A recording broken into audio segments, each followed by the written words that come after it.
Tensions between the United States and China have taken a serious turn as Washington levels new accusations against Beijing regarding clandestine nuclear testing activities. This development adds another layer of complexity to an already strained relationship between the world's two largest economies and military powers. To understand the significance of this accusation, we need to examine the historical context, the technical aspects of nuclear testing, and what this means for global security architecture. The foundation of global nuclear governance rests on the Comprehensive Nuclear Test Ban Treaty, or CTBT, adopted by the United Nations General Assembly in 1996. This treaty prohibits all nuclear explosions, whether for military or civilian purposes. While China signed the treaty in 1996, it has not ratified it, meaning the treaty is not legally binding on Beijing under international law. The United States, interestingly, also signed but never ratified the treaty, though both nations have observed a testing moratorium for decades. China's last acknowledged nuclear test occurred in 1996, the same year it signed the CTBT. The current accusations stem from American intelligence assessments that suggest China may be conducting low-yield nuclear experiments at its Lop Nor test site in Xinjiang province. These allegations center on activities that Washington claims are inconsistent with a true testing moratorium. The United States points to several concerning indicators: ongoing subcritical experiments that may exceed traditional boundaries, suspicious seismic activities detected in the region, and continued construction and modernization at known nuclear facilities. From the American perspective, these activities represent a potential violation of the spirit, if not the letter, of international agreements. U.S. officials argue that any form of nuclear testing, even at low yields, undermines decades of non-proliferation efforts and gives China an unfair advantage in modernizing its nuclear arsenal. Washington's concern is not merely academic. American defense analysts note that China has been rapidly expanding and modernizing its nuclear forces, with the Pentagon estimating that China could possess over 1,000 operational nuclear warheads by 2030, a significant increase from current estimates of approximately 350 warheads. China has categorically denied these accusations, calling them baseless and politically motivated. Beijing's position rests on several pillars. First, Chinese officials maintain that they have strictly adhered to their testing moratorium since 1996. Second, they argue that the United States lacks credible evidence and is making unfounded claims to justify its own military buildup in the Asia-Pacific region. Third, China points to what it views as American hypocrisy, noting that the United States itself conducts subcritical nuclear experiments and has invested heavily in maintaining and modernizing its nuclear stockpile through advanced computer simulations and laboratory testing. The technical distinction here matters considerably. Subcritical tests involve nuclear materials but do not create a self-sustaining nuclear chain reaction. These tests are generally considered permissible under the CTBT framework because they do not produce nuclear explosions. Both the United States and Russia conduct such tests regularly. The question at hand is whether China's activities fall within accepted parameters or cross into territory that would constitute treaty violations. To understand the strategic interests at play, we must examine what each side gains or loses from this confrontation. For the United States, highlighting potential Chinese nuclear testing serves multiple purposes. It builds international pressure on Beijing to increase transparency about its nuclear program. It provides justification for American nuclear modernization efforts, which carry a price tag exceeding $1 trillion over the next 3 decades. It also serves broader strategic competition goals by portraying China as an irresponsible actor on the global stage. China's strategic interests in its nuclear program are driven by what Beijing perceives as an increasingly hostile security environment. Chinese military planners see an expanding network of American alliances encircling their nation, from Japan and South Korea to Australia and potentially India. They observe American nuclear-powered submarines operating in waters China considers vital to its security. From Beijing's perspective, maintaining a credible and modern nuclear deterrent is essential to preventing coercion and ensuring national sovereignty. China has long maintained a no first use policy regarding nuclear weapons, but questions about the credibility of this pledge grow as China's arsenal expands and modernizes. Other nuclear powers watch this development with considerable interest. Russia, while technically aligned with China on many issues, has its own complex relationship with nuclear testing and arms control.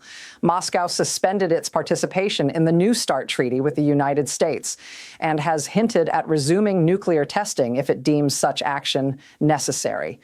Russia's position demonstrates how the U.S.-China nuclear dynamic affects the broader global security architecture. France and the United Kingdom, both nuclear powers and American allies, generally support Washington's concerns about Chinese nuclear activities, but remain cautious about actions that might further unravel the global arms control framework. The economic implications of this nuclear tension extend beyond defense budgets. Deteriorating U.S.-China relations complicate global supply chains, technology transfers, and investment flows. Defense industries in the United States, China, and allied nations see expanded opportunities, but this comes at the cost of resources that could address other pressing needs. Countries throughout the Asia-Pacific region face difficult choices about security alignments and defense investments, with potential nuclear escalation affecting their strategic calculus. For international institutions and the broader rules-based order, these accusations highlight the fragility of non-proliferation regimes. The CTBT has never entered into force because 8 specific nuclear-capable states, including both the United States and China, have not ratified it. The Treaty on the Non-Proliferation of Nuclear Weapons remains the cornerstone of global non-proliferation efforts, but it relies on good faith and mutual trust that appears increasingly scarce. If major powers openly or secretly resume nuclear testing, smaller nations may question their own commitments to remain non-nuclear. Regional security dynamics in Asia become more complicated with every escalation in nuclear rhetoric or capability. Japan, host to American nuclear forces through extended deterrence arrangements, watches Chinese nuclear developments with deep concern. South Korea faces its own nuclear debates, with some voices calling for indigenous nuclear weapons development. North Korea's nuclear program, often analyzed separately, actually connects to these broader dynamics, with Pyongyang citing American and allied threats to justify its own nuclear expansion. Looking ahead, several scenarios could unfold. In an optimistic scenario, diplomatic engagement between Washington and Beijing could lead to new transparency measures and confidence-building steps. Both nations might agree to clearer definitions of permissible nuclear activities and establish monitoring mechanisms to verify compliance.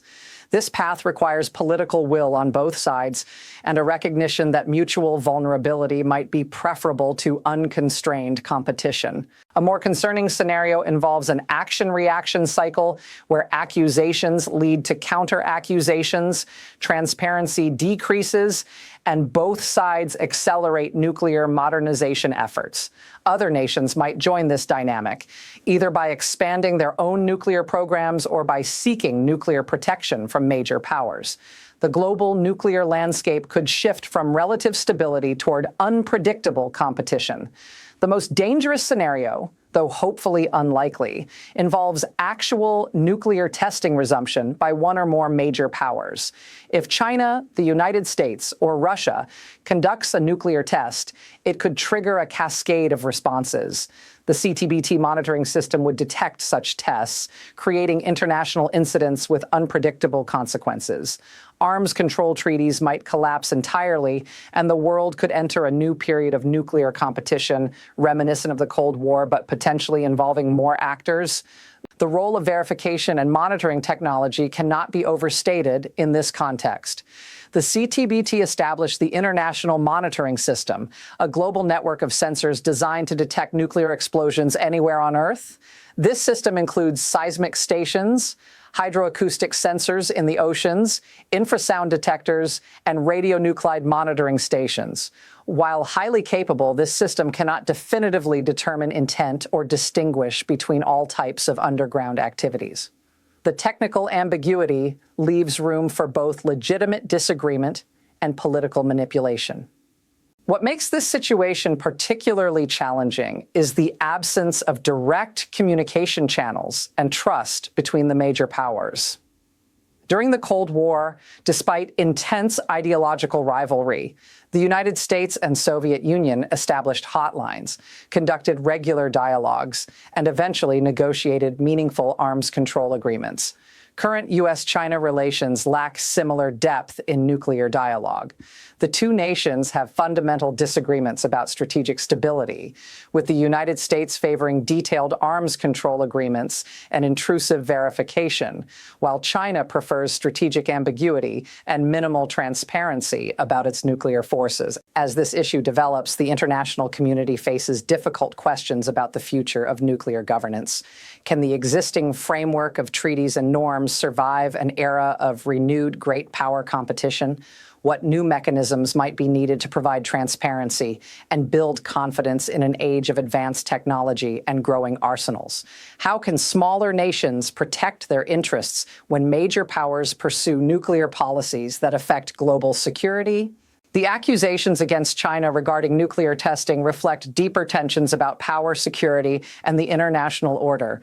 Whether these claims prove accurate or not, they demonstrate the challenges of maintaining stability in a multipolar world where nuclear weapons remain the ultimate guarantee of security for major powers.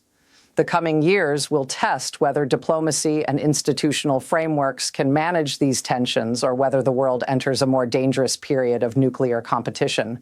What remains clear is that the decisions made by leaders in Washington, Beijing, and other capitals will shape global security for generations to come.